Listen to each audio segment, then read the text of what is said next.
sa pang-apat na laban. Kapag nanalo siya, malalampasan na nila ang pagsubok na to.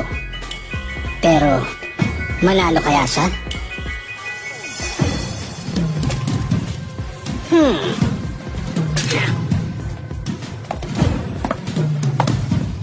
Gawin na natin!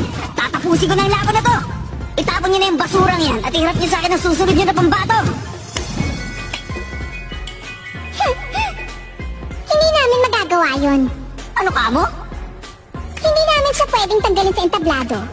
Dahil hindi pa tapos ang laban niya. Anong hindi pa tapos? E bumagsak na nga siya eh. Hindi ko yata maintindihan.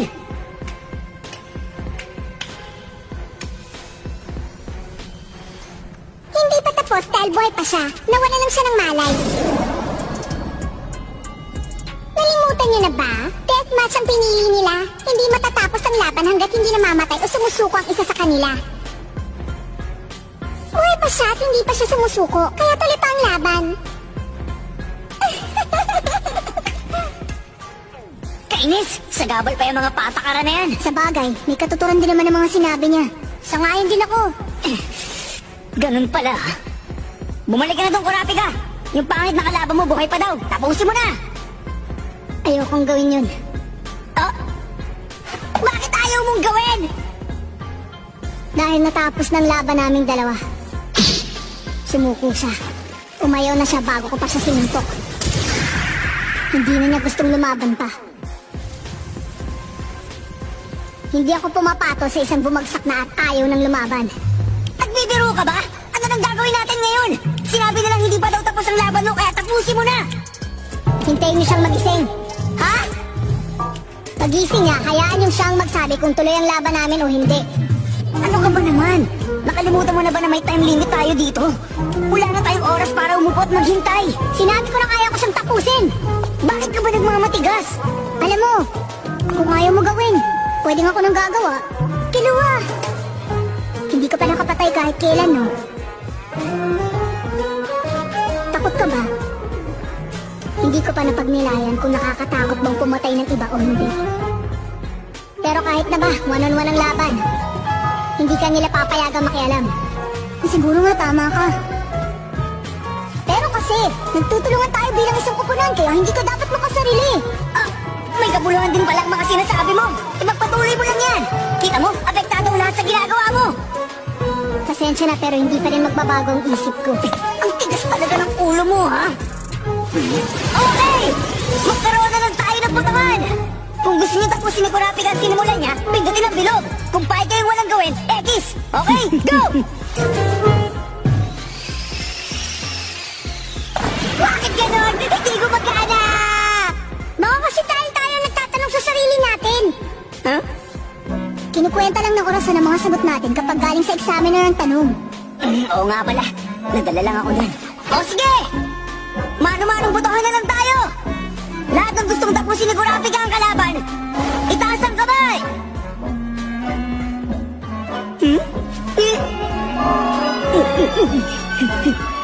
Ikaw ang daya mo!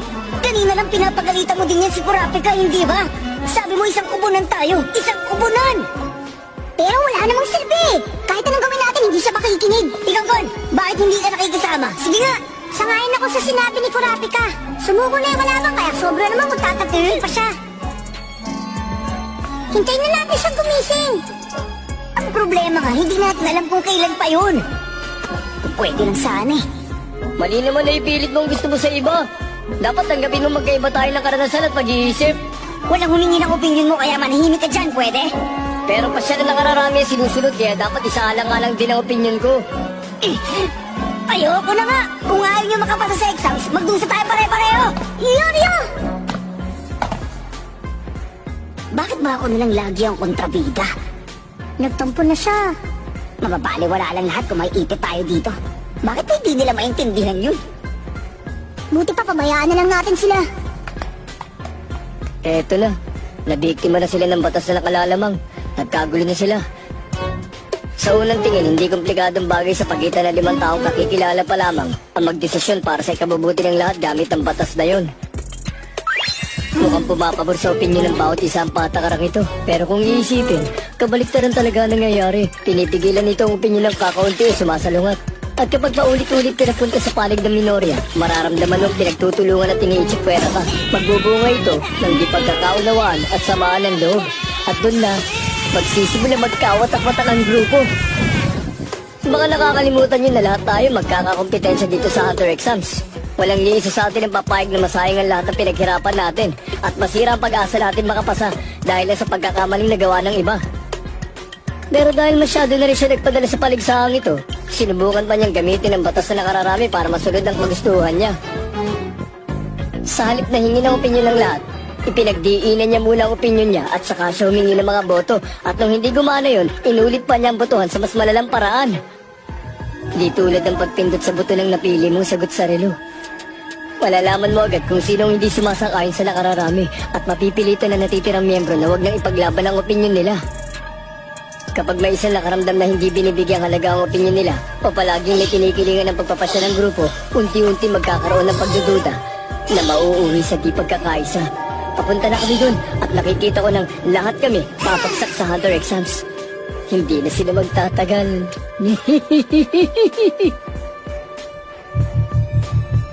Tingnan nyo, mukhang nagkakainitan na ang grupo nila dun sa kabila.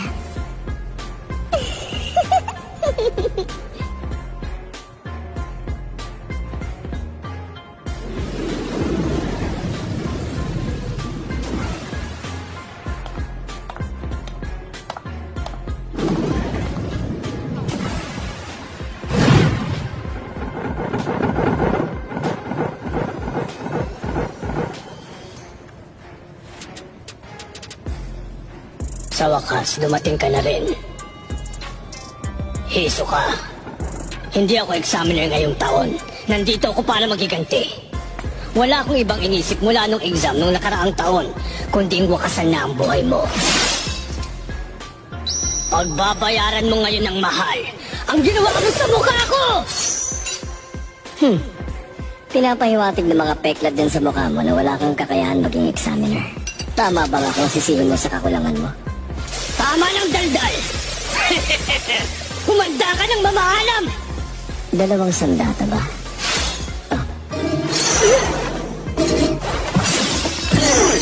Walang hanggang pag-atake!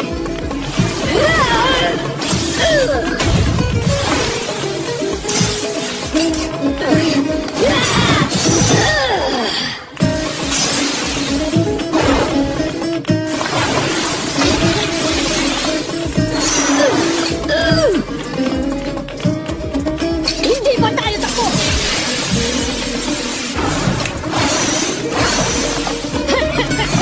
Taas baba, kanan kaliwa, harapan likod. Wala ka ng tatakbuhan. Madadali kita mula sa lahat ng angulo. Walang tigil kita paulan na ng patalim. Hindi mo matatagalan ang pag-iwas mo. Imposibleng makaligtas ka pa ngayon. Pahihirapan kita hanggang sa mamilipit ka sa sakit. Tapos ka na kanaliso ka.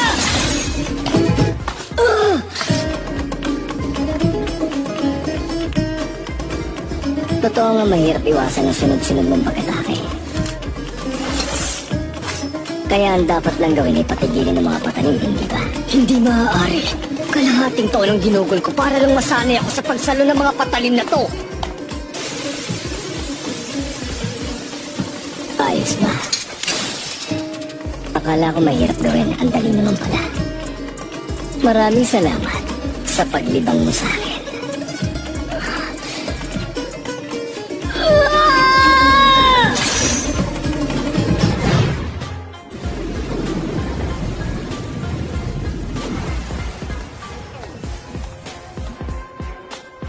Number 44, si Hisoka. Unang magdadating nakapas sa ikatlong pagsusubok. Nakakatapos sa loob ng 6 na oras at 17 minuto.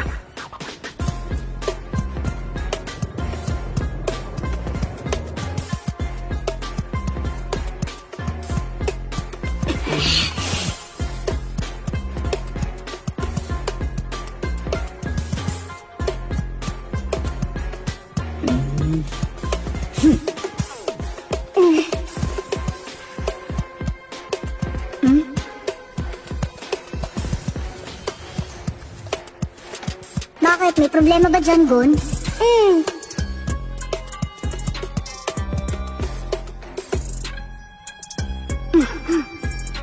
ano? Excuse lang. Yung natutulog doon mukhang patay na siya. Sigurado kayo? Kasi nakailang oras na pero hindi pa siya gumalaw ng kahit konti mula kanina.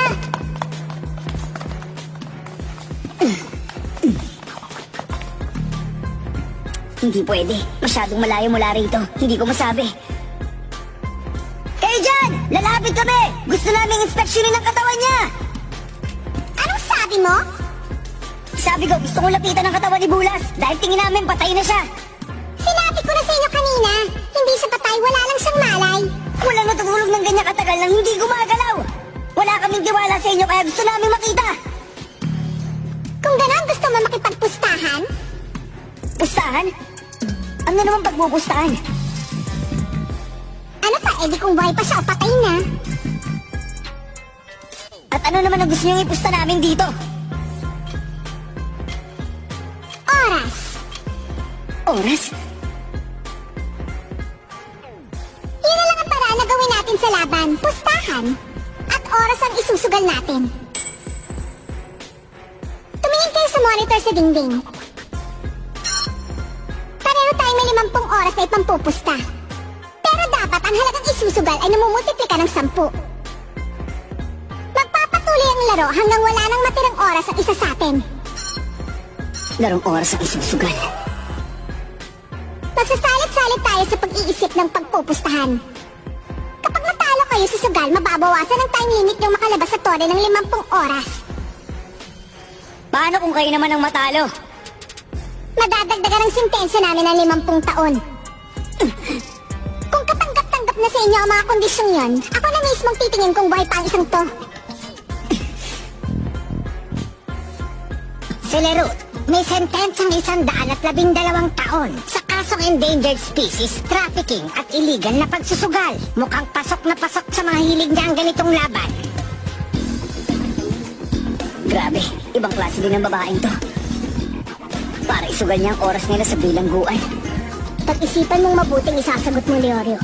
Kapag natalo ka, 50 oras ang mababawas sa limit natin para makalabas sa touring ito. Wow! Ako ngayon ang sasabihan mo niyan? Samantalang ikaw itong may kasalanan kung bakit nangyayari ito ngayon. Nakalimutan mo na ba yun? Oo na. Sige na, hindi na ako magsasalita. Tama na yan! Hindi tayo dapat nag-aaway! Ganyan nga, mag-away pa kayo. Ayos! Tinatanggap ko na ang hamon mo! Okay. Dahil ako ang unang pumili ng pagpupustahan natin, papipiliin naman kita kung ilang oras ang gusto mong ipusta at kung pupusta kang buhay pa siya o patay na. 10 oras na buhay pa siya! Ano na nangyari? Akala ko ba yung grupo ninyo nagpupumilit na patay na siya? Sige, kung ganon, alamin na natin. Para yata ingat na ingat ka. Akala ko ba sabi mo hindi ka na magsasalita? 10 oras lang? Ito na lang ang naisip kong paraan. Kahit lumabas pa na mali ako, basta makumpirma kung patay na siya, mapupunta na rin sa puntos namin ang panalo ni Kurapika. At kung talagang wala na talagang malay ang dambuhalang to, sisipain ko na lang siya para magising.